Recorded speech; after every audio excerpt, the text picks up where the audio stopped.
Our ring cam kept pinging at 3:07 a.m. Then it called my name.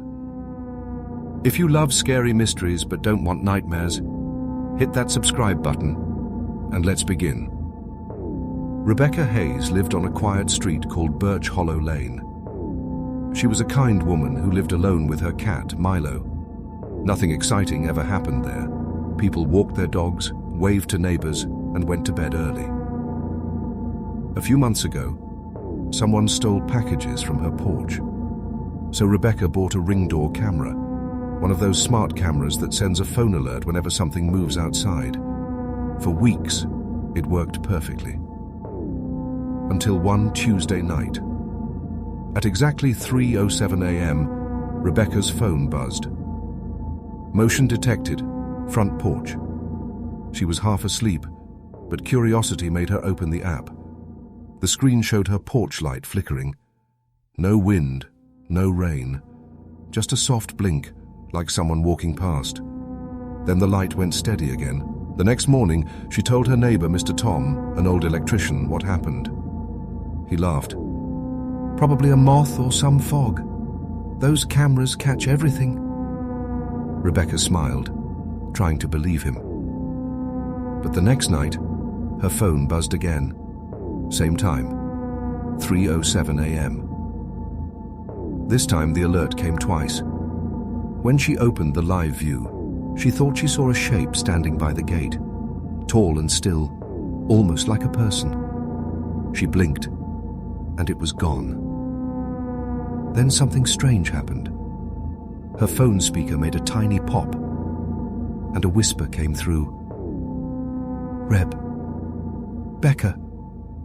She gasped, dropped her phone and covered her mouth. The voice wasn't loud, but it was clear, and it had come from her own camera. The next day, Rebecca called the police.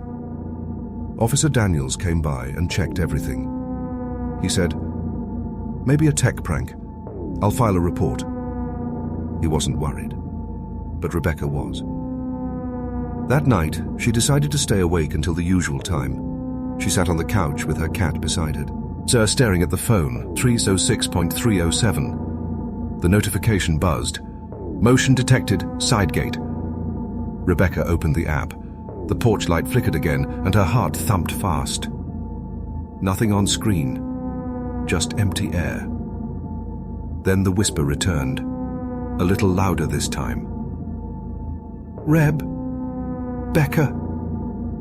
She unplugged the camera, her hands shaking, but the red light on the device kept glowing. Recording. Always recording. The next morning, she checked her phone again. Even with the camera unplugged, there was a new message in her app. Video saved, 3:07 a.m. She pressed play. The short clip showed her front door. Then the porch light blinked once, twice, and finally, her own name appeared in small white letters on the bottom of the video. "Hello, Rebecca." Rebecca dropped the phone. Her cat hissed toward the window. Outside, the wind was still. She took a deep breath, locked her door, and whispered, "It's just a glitch. Just a glitch." But that night, as the clock hit 3:07 a.m., her phone buzzed again. And this time, the notification didn't say front porch. It said, "Motion detected, living room." Rebecca didn't sleep at all after seeing that message. Motion detected, living room. Her camera wasn't even plugged in. How could it record something inside her house? She checked the footage. The video started blurry, like fog was inside the lens. Then it showed her living room couch, empty except for her cat Milo, sleeping quietly.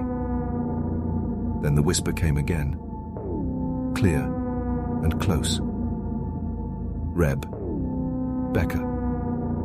Her heart jumped. The sound wasn't coming from outside anymore. It was inside the video.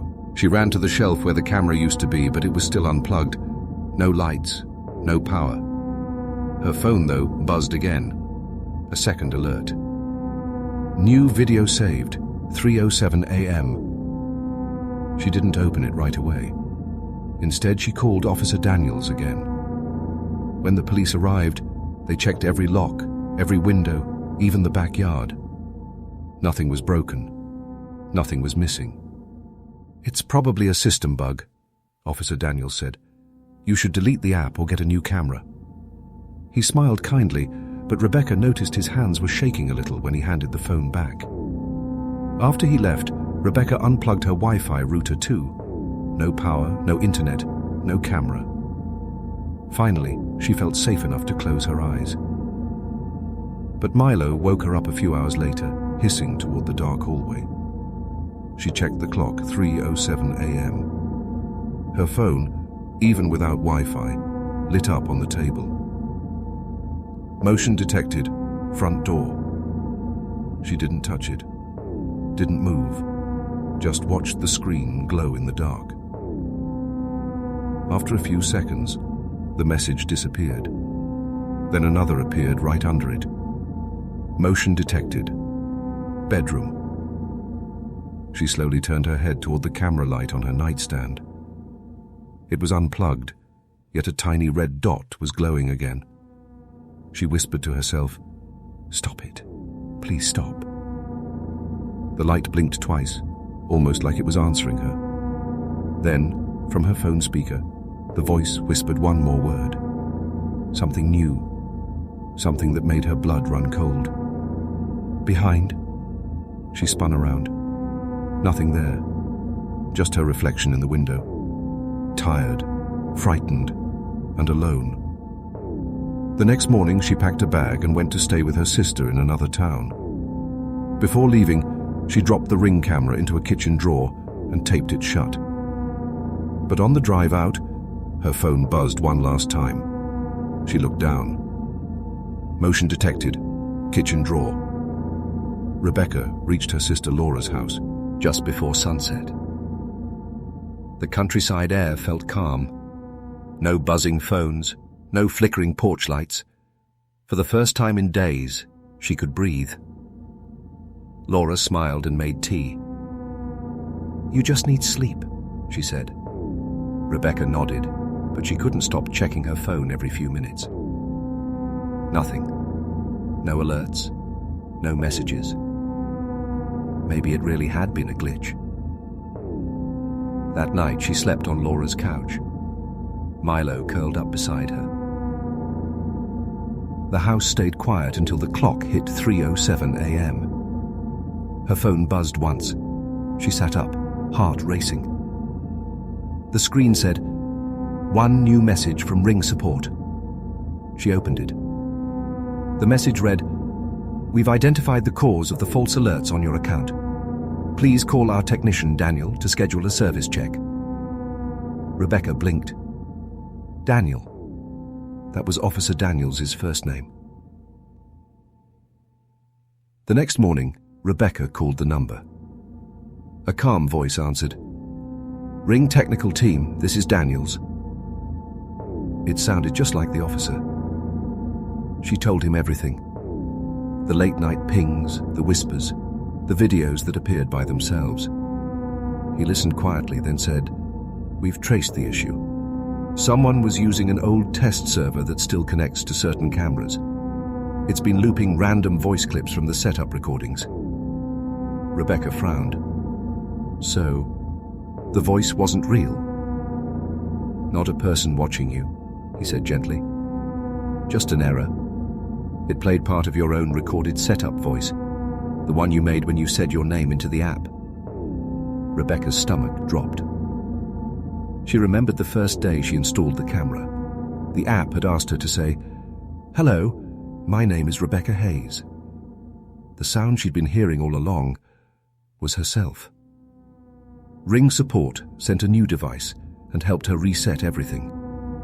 No more alerts. No more whispers. Life went back to normal. Almost. A few weeks later, Rebecca visited Officer Daniels to thank him. But when she mentioned the support call, he looked confused. "I never spoke to you after that night," he said, "and I definitely don't work for Ring." Rebecca froze. "Then who did I talk to?" Daniels checked the report log. The phone number she'd called wasn't official. It traced back to a temporary online account that no longer existed. Whoever had helped her fix the camera had vanished completely. That night, Rebecca went home again. Everything was quiet. She sat on her couch, petting Milo, and smiled when she realized the time. 3:06 a.m. No alerts, no whispers, just silence. Then her phone screen lit up for one short second. System update complete. Thank you, Rebecca. The message faded away. The porch light glowed steady and calm. And for the first time in a long while, Rebecca finally fell asleep.